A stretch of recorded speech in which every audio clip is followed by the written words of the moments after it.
Hi everyone, Tara back again. Today I am sitting with Goeff Straw. Hi Jeff, how are you?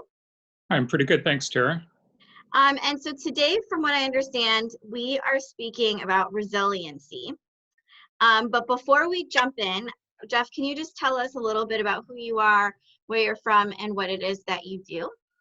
Sure. So I'm a registered psychotherapist living in St. Catharines, Ontario, and I work in hospice palliative care, so helping patients and families navigate through that end of life time and also helping the families with grief support.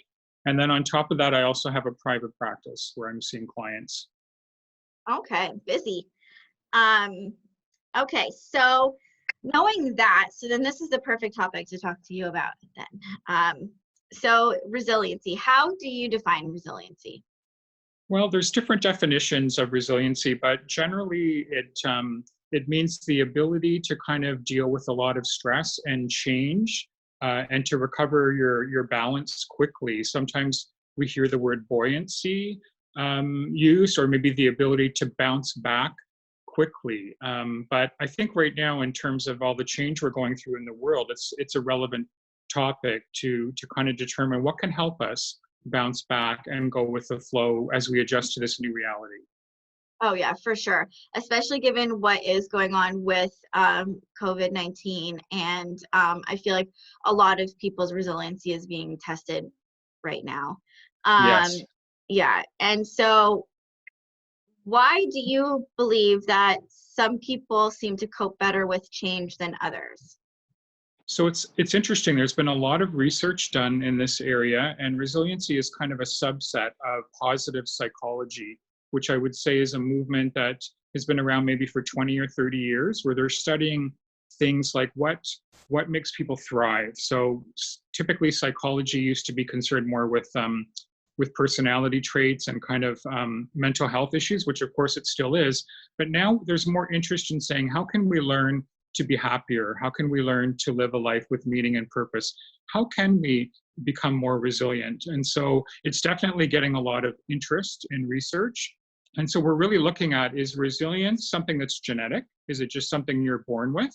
It seems like some people are just born with happier dispositions or an ability to roll with change more than others.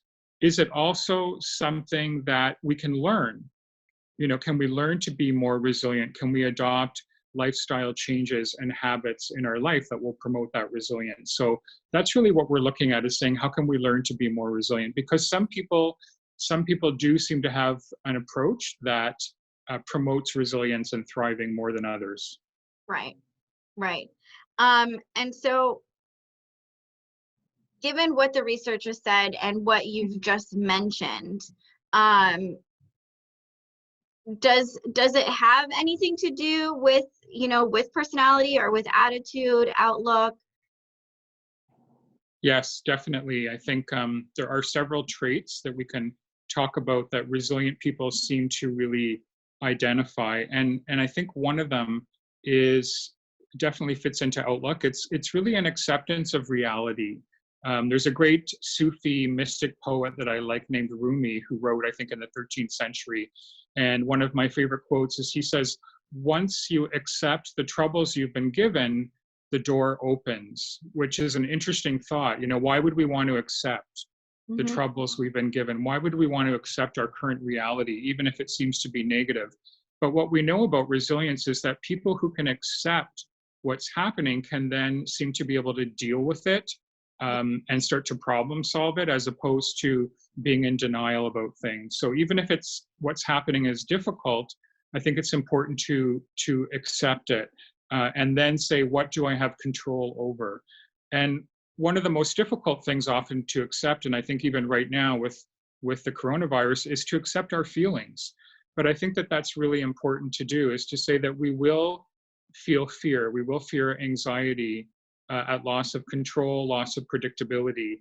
We're going to feel these things. We may even feel a grief response for some people, and those are uncomfortable feelings, but I would say that they're a necessary part of getting through what we need to get through. We need to take time to really stop and acknowledge what we're feeling. So it's really giving ourselves the permission to be human and to know that our emotions are normal and that it's okay to feel what we're feeling.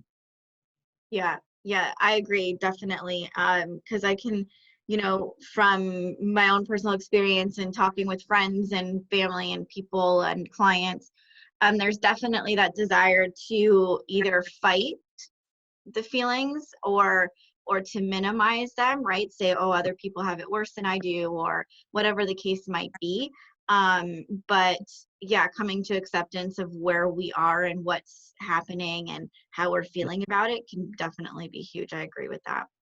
Absolutely. Um, And that, sorry. Go ahead. I was just going to say that kind of dovetails into, I guess, the importance of social relationships. And that's another factor identified in resilience, is that people who are thriving tend to have good relationships, good support around them, whether it's their spouse, their family, could be work colleagues, friends and neighbors, that those folks who feel that support, really able to give and receive actually support, is another big factor in resilience. So when we're lacking that kind of support, it can be more difficult because we don't have anyone to really bounce ideas off or to validate us for what we're feeling. And sometimes, in the profession, we know this. Sometimes people just need a listening ear. They don't necessarily need a lot of advice, but they need to know that they're okay, that their feelings are normal, and that is a huge thing for many people. So having key relationships in your life where you have that safety and that support is critical. Yeah, I agree. And so how does worry, so I know that this is what a lot of people are experiencing right now, and that is worry and anxiety, right? Because there's so Hmm. much that's out of our control and outside of our normal. So how does that all relate to being resilient? That's a great question. And resilient people, we know, tend to give their focus and their attention and their energy to the present.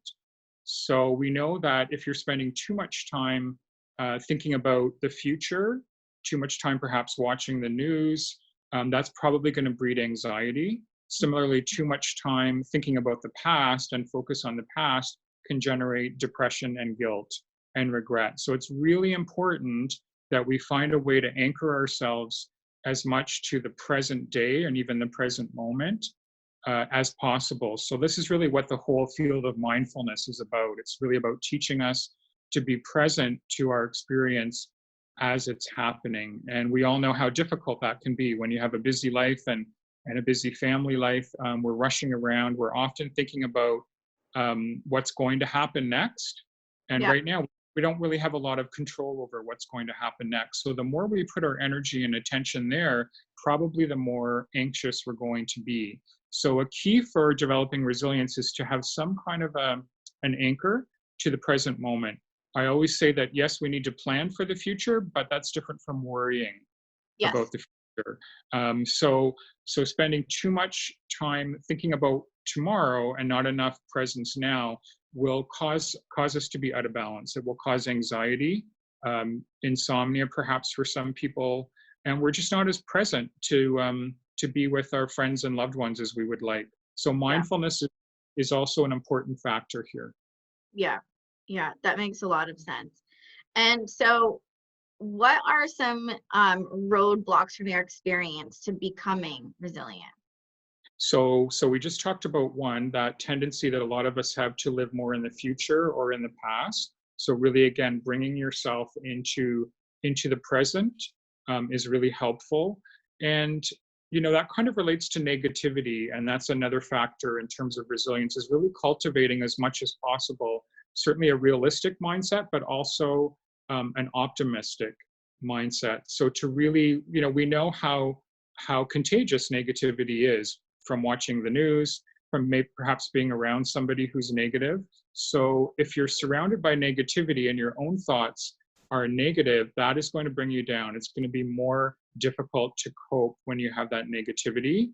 And thirdly, I would say it's really important to cultivate basic good health habits. We can have good social support and a good outlook, and we can accept our feelings, but if we're eating really badly, if we're eating junk food all day, or we're drinking too much alcohol, or let's say we're not exercising, it's going to be difficult to thrive. So we really need to take care of our body. We need to get, probably for most people, 8 hours of sleep a night. We need to exercise regularly to really work out our body. We know how good exercise is for our mental health as well, and we need to have a good diet. So all of those real basic self-care things are so important in keeping us coping well. Yeah. Yeah, I completely agree. I think that a lot of times we underestimate how much those simple things can make such a huge impact in our life. Like you mentioned, diet, exercise, mindfulness, sleep.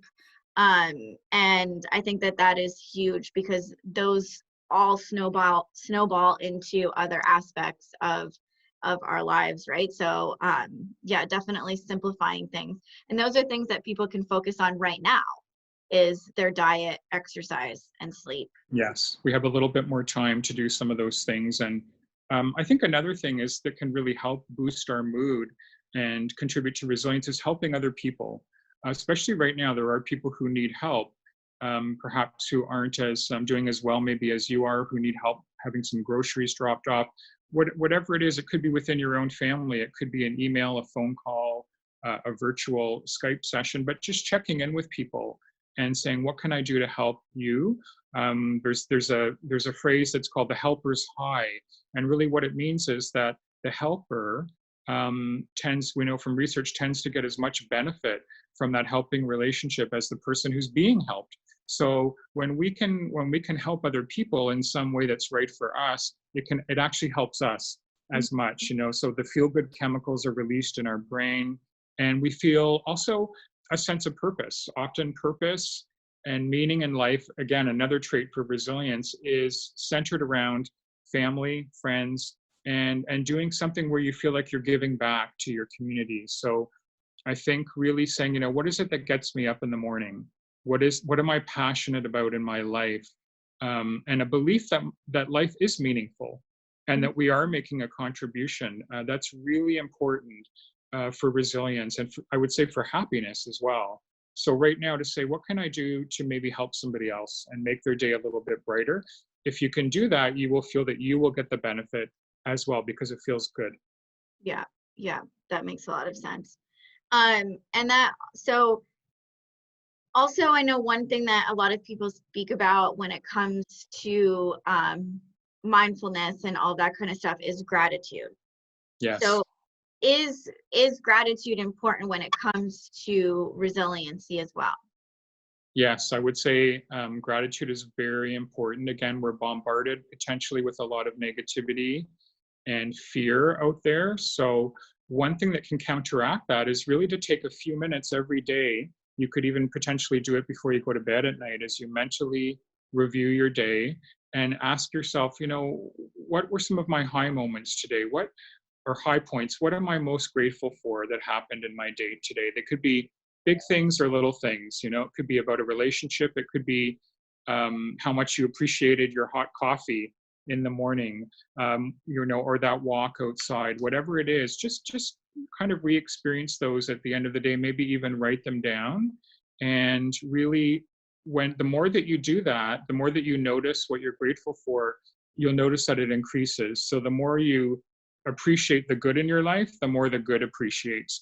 And again, the opposite is true. We can spend time thinking what we're not grateful for, what we're upset about, and sometimes that's okay, but that can also lead to that negativity. So if we're wanting more to be grateful about, we need to pause and really kind of do a bit of a list in terms of you know, why am I thankful? What good do I have in my life? We know that that will boost our mood. And that people who have this regular gratitude practice are probably more successful, they're more benevolent and helpful to others, and probably are happier according to research. So it seems like a simple thing to do, but it's really can have huge benefits in your life to have a regular gratitude practice. Other forms could take, you know, maybe you write a letter to somebody, to a really good friend, telling them how important they are to you. So we could find all kinds of ways. For some people, prayer can be a form of gratitude, giving thanks for their meal or for their work or whatever it is. So really taking that time to pause during the day, really every day, and saying, what am I grateful for, can bring you tremendous benefits. And it's not something that really takes a lot of time to do. But I think we forget about it. hmm No, I definitely agree. I think that a lot of times, in especially cases like this, we forget a lot about the simple things that we can be doing, right? Hmm. And so, um, it sounds to me like if somebody was to say to you, like, I really want to work on my resiliency and I really want to, um, be better, that focusing on the little things is probably a great place to start. For sure. Sometimes I suggest people begin a journal. That's great too for putting down some of those difficult emotions. You can write whatever you want, and kind of that can bring a bit of perhaps clarity and reflection. And then just list, even if you can start with 2 or 3 things a day that you say, I'm really grateful for this. I'm thankful. That can help. So I would say try it, and you'll realize the benefit. Yeah. Yeah. So those are really good tips. So gratefulness, practicing gratefulness, however that shows up for you, whether it be journaling or writing gratitude lists or thinking about it at night, and or giving thanks to people in your life. Um, and then also focusing on the simple things as well, such as, you know, um, diet, exercise, Hmm. sleep, all of that kind of stuff. So those are definitely two huge things that people can do right now, today, Yes. even given what is happening with the pandemic.